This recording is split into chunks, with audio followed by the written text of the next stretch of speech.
ազատագրման օրն է, հիմա էլ արդեն ԿՊ խմբակցության անդամ չեք, իշխանության հետ չեք, հիմա ձեր մոտ դիրքորոշում փոխվել է վերջով հանձնել Շուշին։ Շուշին։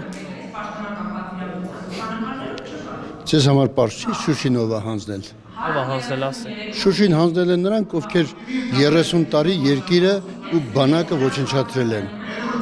Նիկոլ Փաշինյանը ինչ-որ մեղք ունի այդ հանձնման մեջ։ Ամենաքիչը։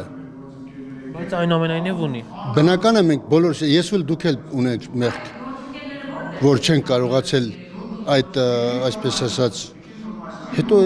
վաղն է հաղթանակի օր այսօր։ Ազատագրման օրը այսօր։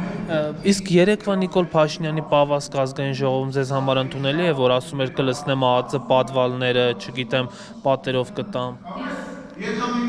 Դա միայն մի բան է ապացուցում։ Այն ինչ որ մենք մի քանի ամիս առաջ ասել էինք, որ ինքը իրեն սպառել է։ Նիկոլ Փաշինյանն ինքն իրեն սպառել է։ Իհարկե, մաշվել է։ Ոչ այդ իմաստով։ Իհարկե սպառել է։ Միայն սպառված մարդն է այդպես հոխորտում։ Հաղթող մարդը չի հոխորտում։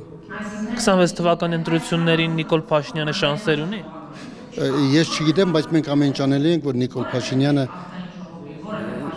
վարչապետ չլինի։ Ինչու՞։ Որովհետև ինքը արդեն սպառվել է։